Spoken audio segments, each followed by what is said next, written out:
Bon, je suis en train de nettoyer un petit carré de jardin là, et j'ai de la main d'œuvre qui est venue m'aider.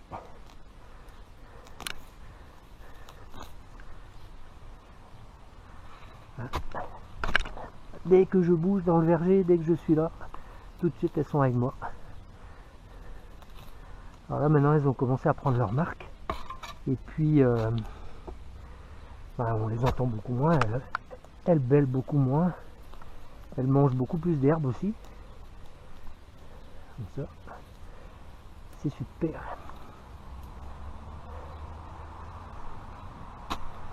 Alors hier, elles m'ont fait un quart d'heure de folie là, quand j'ai commencé à nettoyer ici.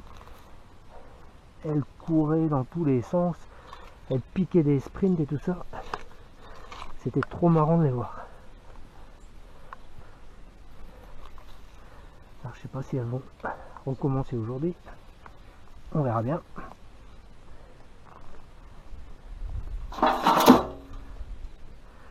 Vous voyez, elles sont beaucoup moins peureuses. Et elles mangent n'importe quoi. Toutes les mauvaises herbes et tout ça, elles mangent tout.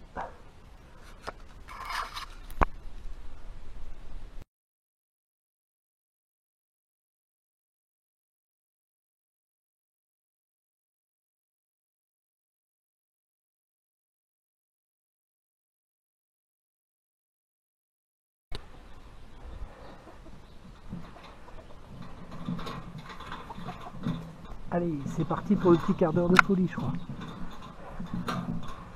Hier, ça a commencé comme ça.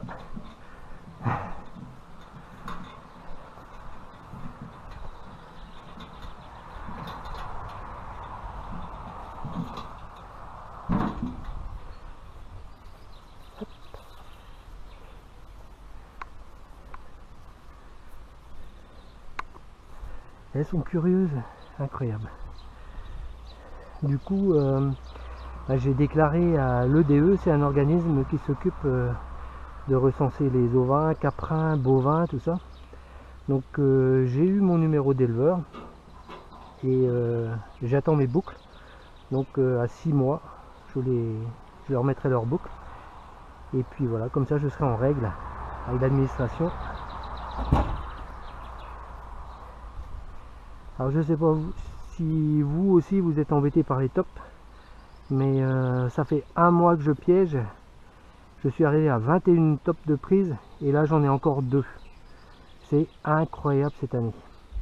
Mais avec la pluie qu'il y a tous les jours et un peu de soleil, et ben elles trouvent les vers en surface et ça travaille. Bon bah, on les piège au fur et à mesure et puis comme ça le fait. Il n'y a pas trop de topinières pour tondre après.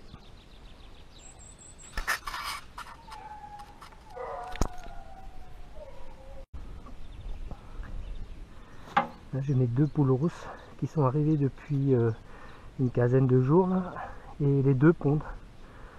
Super. Elles ont 5 mois là maintenant. Donc, il y a la plus foncée qui avait commencé d'abord et la plus claire après. Donc j'ai 2 œufs tous les jours depuis à peu près une semaine. Pas très gros pour l'instant, mais ce ne sont que des poulettes. Elles pondent tous les jours. Nickel.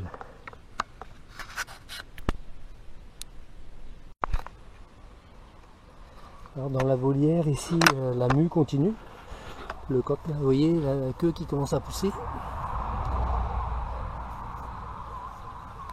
La faisane dorée Isabelle là-bas aussi qui a perdu sa queue, qui est en train de muer. Voilà. Les oiseaux sont calmes à cette époque-ci, parce que quand c'est la mue comme ça, les poules ont arrêté de pondre aussi. Donc c'est la fin.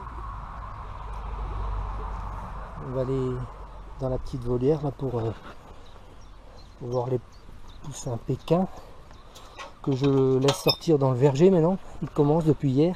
Bon, ils n'ont pas trop l'habitude encore, donc ils sortent de temps en temps. Ils se font un peu chasser par les moutons, par les 2 poules rousses. Donc j'ai fait une petite installation pour éviter que les brebis n'aillent dedans, dans la volière. Donc j'ai mis une petite porte de clapier comme ça, et j'ai laissé un jour en dessous, comme ça ils passent en dessous, et puis les brebis peuvent pas aller de l'autre côté, parce que je veux pas du tout qu'elles aillent toucher le grain, parce que c'est très mauvais. Donc voilà, tous les poussins pékins sont toujours là. Ça grandit tout doucement.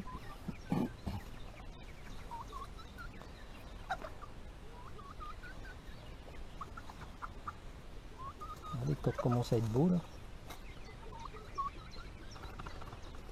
Le coco qui est là.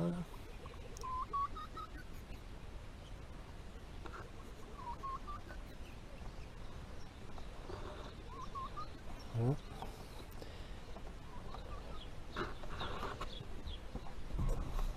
Ici, j'ai fait une petite chicane aussi pour que les poules puissent passer, mais pas les brebis, parce que le mangeoir avec le blé est là. Il ne faut pas qu'elles mangent de blé, comme je vous disais, parce qu'elles risquent d'attraper de l'acidose, très très mauvais, elles peuvent en mourir. Donc il ne faut pas qu'elles accèdent au blé. Je vous disais tout à l'heure que les 2 poulettes rousses avaient commencé à pondre. Alors on va regarder s'il y a quelque chose dans le nid.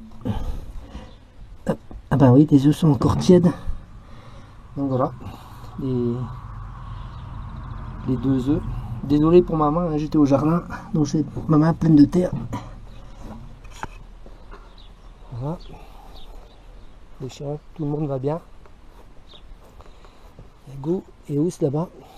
Et je vous mettrai une petite vidéo aussi. J'ai réservé un chiot épagnol français.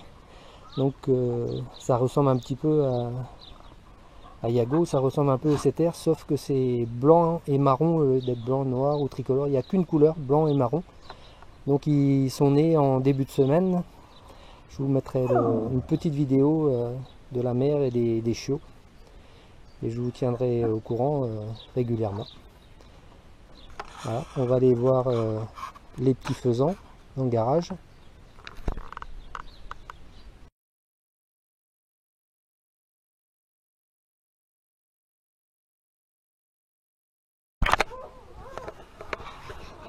À bouger.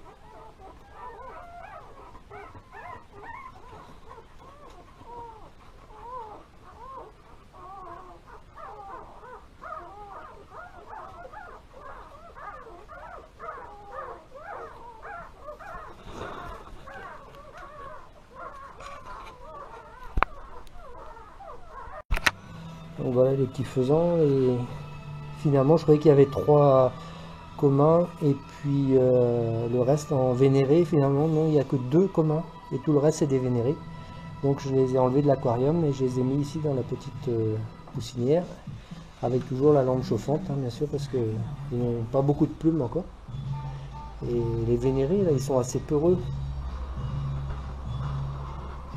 Vous voyez, tout de suite, hein, dès qu'on approche soit la caméra ou qu'on bouge un peu, tout de suite ça vole. Donc ils vont rester là encore un petit moment. Après il y a l'éclosion des perdrix rouges aussi qui doit avoir lieu vers le 23 juillet. Donc il y a encore quelques vidéos à faire.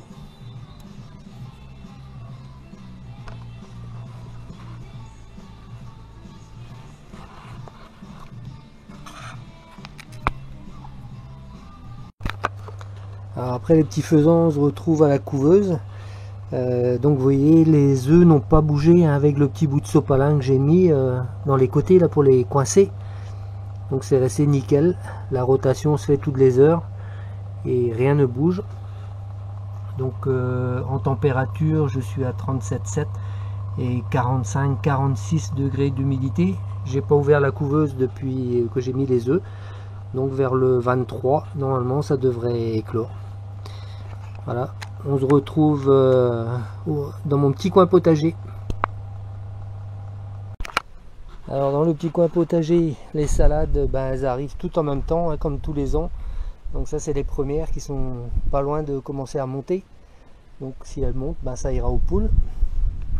Les courgettes, j'en ai ramassé 3. Bon, il y en a d'autres qui commencent là. Par contre j'ai été obligé d'en jeter 6 que j'ai décroché parce que vous voyez ce que ça fait. Elles pourrissent comme ça sur le plant et par la fleur. Donc maintenant quand les fleurs sont fanées, bah, je les enlève dans le bout comme ça pour éviter que ça pourrisse. Celle-là je la laisse un petit peu encore, mais après je ne tarderai pas trop à l'enlever non plus. Les concombres, bah, je pense que je vais pouvoir en prendre un en fin de semaine. Vous voyez, il y en a un gros, il y en a un autre là, il y en a 2 autres ici, des fleurs, il y en a encore un autre ici, un autre ici. Donc c'est la première année que je mets plein de concombres, mais ça devrait donner pas trop mal. Et puis ici, ben, mes poireaux, j'ai mis 70 plants de poireaux et je les ai mis assez serrés hein, parce que j'avais pas trop de place. Je vais les buter un petit peu quand ils auront un peu grossi, mais ils sont pas trop mal. Je les ai nettoyés l'autre jour, là il y a plein de petites mauvaises herbes qui poussent, mais ils poussent pas trop mal. Voilà. Et pour la volière, ben, j'ai pas avancé grand chose. Hein. Voilà, du coup, je n'ai fait que mettre des petits morceaux de caoutchouc comme ça sur le bout de tous mes poteaux en ciment pour éviter que le filet ne se déchire en frottant quand il y aura du vent. J'ai mon filet en commande chez Ducatillon depuis début juin, mais ils étaient en rupture de stock et on m'avait dit courant juillet. Donc pour l'instant toujours rien, j'attends. Je les mettrai pendant mes grandes vacances. Voilà, j'ai taillé ma haie de laurier là aussi, je vais donner un petit coup dessus. Donc voilà, c'est tout pour cette vidéo. Je vous dis à bientôt. Je pense que la prochaine sera la pose de couvre-bec pour les faisans de la société de chasse. On devrait faire ça dans la semaine. On va enlever les anneaux anti-piquage et mettre les couvre-becs qu'ils garderont jusqu'à ce qu'ils soient lâchés après entre mi-août et fin août. Voilà, salut à tous, à bientôt.